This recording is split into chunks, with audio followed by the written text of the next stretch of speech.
ಬಹುಶಃ ಮುಖ್ಯ ಭಾಷಣಕಾರರು ಕೆಂಪೇಗೌಡರ ಬಗ್ಗೆ ಹೇಳ್ತಾರೆ ಅಂತ ಮಾಜಿ ಶಾಸಕರು ಸಹ ಹೇಳಿದರು. ಬಟ್ ಅದರಲ್ಲಿ ನಂದೇ ಆದ ಒಂದು ವ್ಯಾಖ್ಯಾನ ಇದೆ ನಾಡಪ್ರಭು ಕೆಂಪೇಗೌಡರ ಬಗ್ಗೆ. ಬಹುಶಃ ನಾವು ಇವತ್ತೇನಾದ್ರು ರಾಜ್ಯ ಸುಭಿಕ್ಷವಾಗಿ ಇಡೀ ರಾಜ್ಯನೇ ಒಂದು ರೀತಿ ಆರ್ಥಿಕವಾಗಿ ಇಡೀ ರಾಜ್ಯವನ್ನ ಸುಧಾರಿಸಿದೆ ಅಂತಂದ್ರೆ ಅದು ಕೆಂಪೇಗೌಡರ ಒಂದು ದೂರದೃಷ್ಟಿ, ಅವರ ಒಂದು ಹಾಕಿಕೊಟ್ಟಂತ ಒಂದು ಏನು ಬೆಂದ ಕಾಣೂರು ಇವತ್ತು ಇಡೀ ರಾಜ್ಯನ ಒಂದು ಸುಧಾರಿಸ್ತಕ್ಕಂಥ ಒಂದು ಕೆಲಸ ಆಗ್ತಾ ಇದೆ. ಬಹುಶಃ ಅವರ ಒಂದು ದೂರದೃಷ್ಟಿ ಇವತ್ತು ನಮ್ಮ ಏನು ಇಡೀ ರಾಜ್ಯನ ಮತ್ತೆ ಇಡೀ ಪ್ರಪಂಚಕ್ಕೆ ಒಂದು ಮಾದರಿಯಾಗಿ ಇವತ್ತು ಹೊರಹೊಮ್ಮಿರ್ತಕ್ಕಂಥದ್ದು.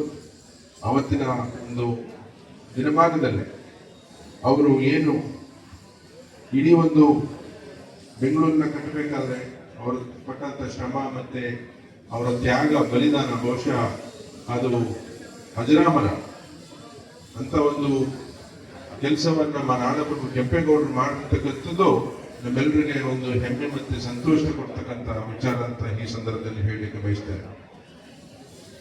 ಏನಿವತ್ತು ನಾವು ರಾಜ್ಯದಲ್ಲಿ ಇವತ್ತು IT ಮತ್ತೆ BT ಇರ್ಬೋದು ಮತ್ತೆ ಉದ್ಯೋಗಕ್ಕೆ ಅವಲಂಬಿಸಿ ಇಡೀ ದೇಶದಿಂದ ನಮ್ಮ ಬೆಂಗಳೂರಿಗೆ ಬಂದು ಆ ಬೆಂಗಳೂರಲ್ಲಿ ಒಂದು ಉದ್ಯೋಗವನ್ನ ಅವಲಂಬಿಸಿ ಬಂದಿರ್ತಕ್ಕಂಥದ್ದು ಬಹಳ ಒಂದು ಹೆಮ್ಮೆಯ ವಿಷಯ.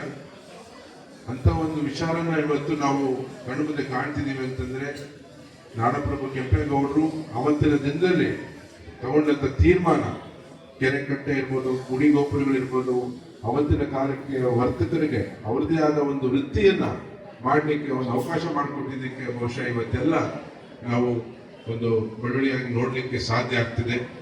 ಮುಂದೆನೂ ಸಹ ಏನಿವತ್ತು ನಾವು ನೋಡ್ತಾ ಇದ್ದೀವಿ, ಇವತ್ತು ಮುಖ್ಯಮಂತ್ರಿಗಳಾಗಿ DK ಶಿವಕುಮಾರ್ ಅವರು ವಹಿಸ್ಕೊಂಡ ಮೇಲೆ ಅವರ ಒಂದು ಕಾರ್ಯವೈಖರಿ ಬಹುಶಃ ಕೆಂಪೇಗೌಡರು ಏನು ಯೋಚನೆ ಮಾಡಿದ್ರು ಅವರ ಒಂದು ಹಾದಿಯಲ್ಲಿ ಅವರು ಸಹ ಹೋಗ್ತಾ ಇದ್ದಾರೆ ಅಂತ ಹೇಳಿ ನಾನು ಈ ಸಂದರ್ಭದಲ್ಲಿ ಹೇಳಬೇಕು.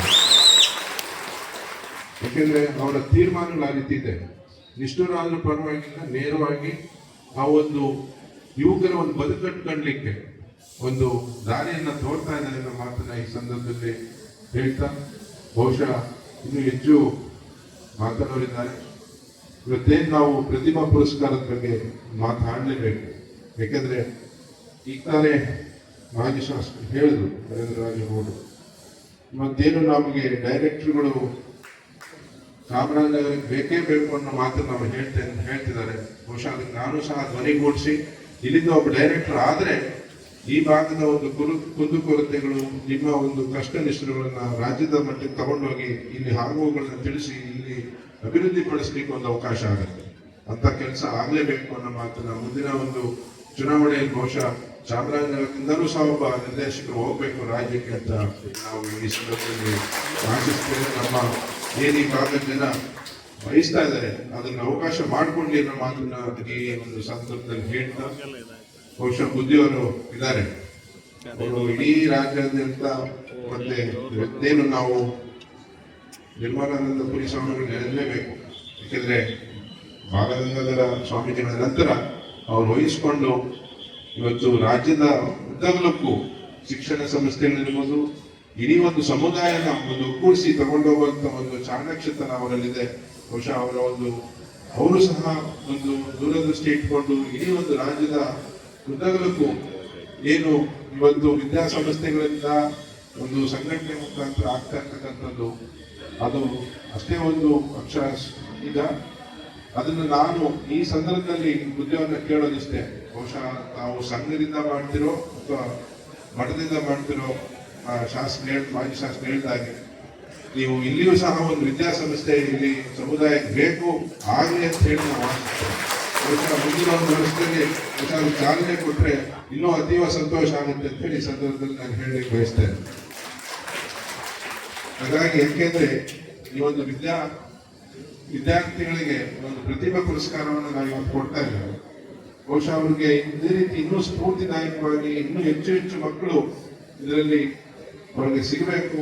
ಮುಂದೆ ಅವರು ಸಹ ಮುಂದೆ ಬರಬೇಕು, ಅವರ ಗುರಿಯನ್ನು ಏನಿಟ್ಟಿದ್ದಾರೆ ಅದು ಸಾಧಿಸಬೇಕು ಅನ್ನೋ ಮಾತನ್ನ ಈ ಸಂದರ್ಭದಲ್ಲಿ ಬಹುಶಃ ಆ ಮಕ್ಕಳಿಗೆ ಏನು ತಾವೆಲ್ಲ ಗುರಿ ಇಟ್ಟು ಇವತ್ತು ವಿದ್ಯಾನ ಮಾಡ್ತಾ ಇದ್ದೀರಾ, ತಮಗೆ ನಿಜವಾಗ್ಲೂ ನಾನು ಈ ಒಂದು ಸಂದರ್ಭದಲ್ಲಿ ಆ ಗುರಿ ತಲುಪಲಿ, ನಿಮ್ಮ ತಂದೆ ತಾಯಿಯ ಬದುಕಲ್ಲಿ ಒಂದು ನಗುವನ್ನು ತರ್ತಕ್ಕಂಥ ಕೆಲಸ ಆಗಲಿ ಅಂತ ಹೇಳಿ ಆಶಿಸ್ತಾ, ತಮ್ಮ ಒಂದು ಏನು ಈ ಒಂದು ಪ್ರತಿಭಾ ಪುರಸ್ಕಾರಕ್ಕೆ ತಾವೆಲ್ಲ ಅರ್ಹರಿದೆ ತಮ್ಮೆಲ್ಲರಿಗೂ ನಾನು ಅಭಿನಂದಿಸ್ತೇನೆ ಈ ಒಂದು ಸಂದರ್ಭದಲ್ಲಿ.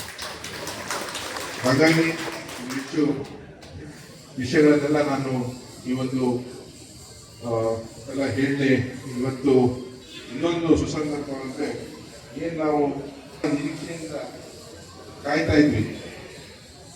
ಈ ಒಂದು ಸರ್ಕಲ್ ನಾಡಪ್ರಭು ಕೆಂಪೇಗೌಡರ ಸರ್ಕಲ್ ಅಂತೇಳಿ ಘೋಷಣೆ ಆಗಿದೆ, ಬಟ್ ಸಂಪೂರ್ಣವಾಗಿ ಅದಕ್ಕೆ ಅನುಮತಿ ಪಡೆದು ಬುದ್ಧಿಯವರ ಮಾರ್ಗದರ್ಶನ, ದೊಡ್ಡ ಬುದ್ಧಿಯವರ ಮಾರ್ಗದರ್ಶನ ಮತ್ತೆ ಸಮುದಾಯದ ಹಿರಿಯರಾದಂಥ ರಾಜೇಗೌಡರು, ನೆಲದ ಮಾಜಿ ಶಾಸಕ ರಾಜೇಗೌಡರ ಒಂದು ಮಾರ್ಗದರ್ಶನದಲ್ಲಿ ಅಲ್ಲಿ ಯಾವ ರೀತಿಯಾದ ಒಂದು ಪುತ್ಥಳಿ ಬರಬೇಕು, ಹೇಗೆ ಬರಬೇಕು ಅನ್ನೋದನ್ನ ಒಂದು ಕುಲಂಕುಷವಾಗಿ ಒಂದು ಸರ್ವಾನುಮತದಿಂದ ಯಾವ ರೀತಿ ತಾವೆಲ್ಲ ಒಂದು ಬಯಸ್ತೀರೋ ಅದೇ ರೀತಿ ಅದು ಆಗಬೇಕು.